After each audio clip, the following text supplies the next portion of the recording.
I've got Alison Bailey next, and I believe Mr. Piggott has come, who's a little bit late, but I'll slip him in after yourself. Thank you, and you've requested 5 minutes, I believe. Thank you. Thank you. The Civic Federation has covered the valid planning objections to this development, and Thornley Manor Residents Association are in complete agreement.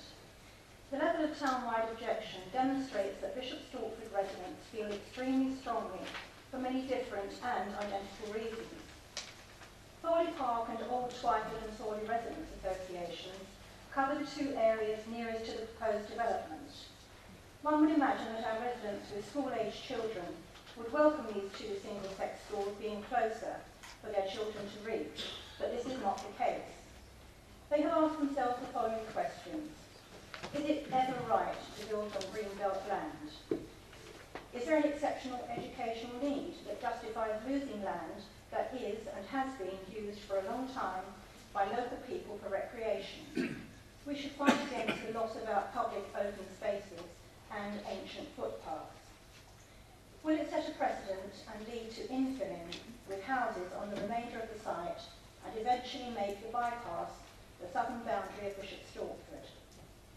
What will happen when a potential 3,000 pupils, plus teachers and support staff, try to access and leave the site twice a day? Will it lead to traffic gridlock in the surrounding areas? Thorley Park is surrounded by roads leading to schools. The Great Haddon Road feeds to St Mary's, St Joseph's Primary, Windhill Primary and the College. Whittington Way feeds to the Bishop Stortford High School and Thorley Hill Primary.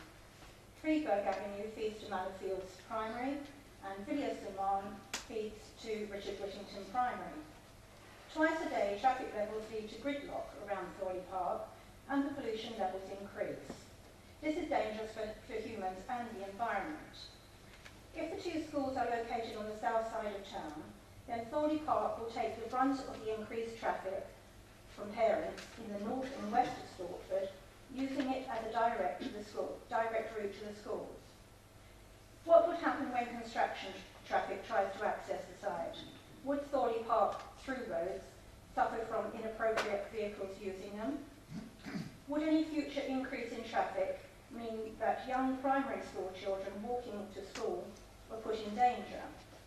Will it mean my son or daughter will stand a better chance of attending a local secondary school given the existing admissions policies of both schools? Will the noise of very close departing aircraft be detrimental to the health and learning of the pupils? Air traffic will surely increase in the future, and with that comes more noise and air pollution. Why did the schools never have any comprehensive consultation with existing and prospective parents and local communities? What effect will an extra 700 plus houses have on Bishop Stortford's already strained resources? Would I really like my child to attend a school with potentially 1,500 pupils and another 1,500 on the same site?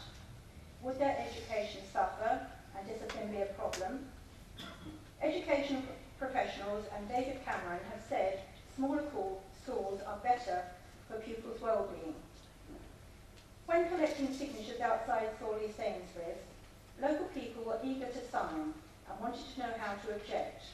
They were obviously concerned at how the proposal would affect them personally and Bishop Stortford as a whole. They were also surprised that the present proposal is almost the same as the previous application that was withdrawn on the advice of East Hart's planning officers. Ordinary residents have considered the pros and cons and have overwhelmingly decided that this proposal is not the only answer to any schooling problems in Stortford.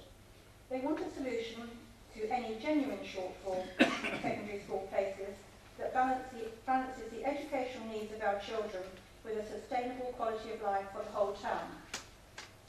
The Bishop Stortford High School makes much of the 1950s buildings not being fit for purpose, and that it is not an option to rebuild on the same site.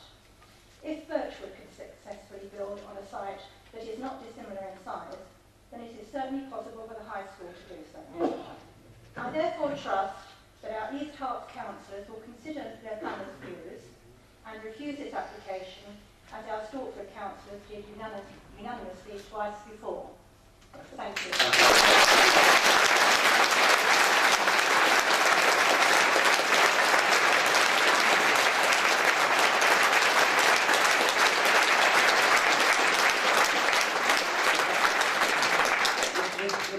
please. Thank you. You've requested 5 minutes, I believe. 10, I believe it's 5.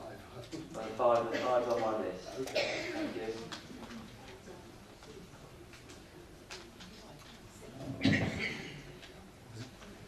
Good evening. My complaint will be completely different to everybody else's and it'll be exceptionally personal. I live in Pig Lane, Bishop Stortford, right close to the railway, within this Greenbelt area. In 2006 and 2004, I applied for a small bungalow in my own garden for planning permission for my own use. This was refused on both occasions on the basis that it was within the green belt and not within the town plan. Now, it's right, within the Pig Lane, the only major development has been the Elliott development of the Mews. This was given to the Elliots by the council on the grounds that they were going to recondition the Grade 2 listed building. If you read the Elliott's book, you'll find that they intended to do it anyway because they'd sold their own land in Stansted Road for other private developments. Everything involving the developer in this town gets a push through by the council. Yeah, it's my intention, if this goes through, to take my case for discrimination as an individual on planning requirements against the council who seem to give permission to corporate bodies involved in housing.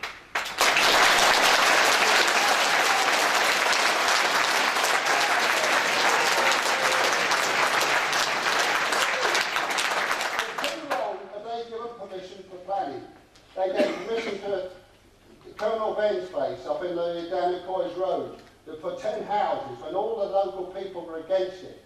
In my application, the local people, I went round the houses, I talked to the parish council, I talked to the Bishop Stortford Council.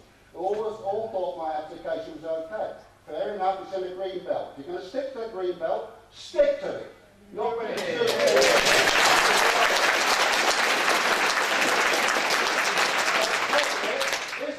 committee have always had a place for a school under SRA, or whatever you call them, down by the red, white and blue, big enough to give you a major school. So why bother with this one up here?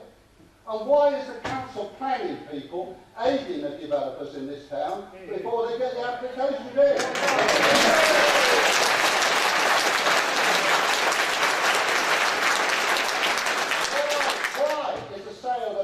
Area like the Causeway to a corporate body given to them at a low price without them nodding a week of what they're going to put on it. The housing, the buildings in this town are said. The planning in this town is a disgrace.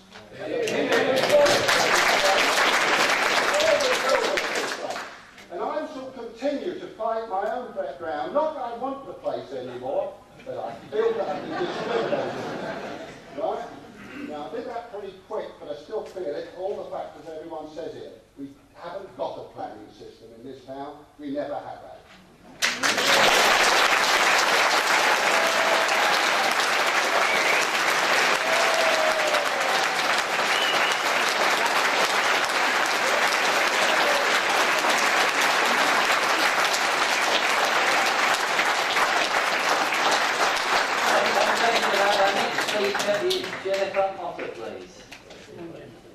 And you've requested 4 minutes. Thank you.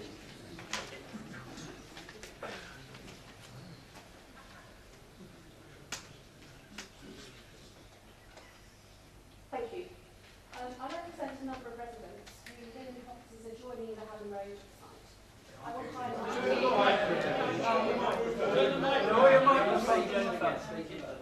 Sorry. Can you... Okay. I represent a number of residents who live in properties adjoining the Haddon Road site. I'd like to highlight 4 key implications, please, for approving the Haddon Road planning application. The first point I'd like to make, please, is this is for a change of use. The planning application seeks change of use to residential use and outline permission for up to 165 dwellings, with a phase 2 option to increase to 250 dwellings. Point 2, please, the infrastructure impact of this. The officer's report says a development of 250 dwellings could accommodate 617 people, increase the population of Bishop Stortford by 1.8%, and the local workforce by around 300 to 400 people. placing an ever greater burden on demand for school places and the town's infrastructure. I believe that the secondary pupils living on this development, should it proceed, will not be walking distance of the Whittington Way site. Access to this proposed development would be via Patmore Close, the same access used currently by the emergency fire and ambulance services with no planned changes of approach. The Transport's assessment, which indicates that the junction of Haddon Road and Patmore Close would operate within capacity, must be challenged, in my opinion, in light of the current vehicle activity on Haddon Road.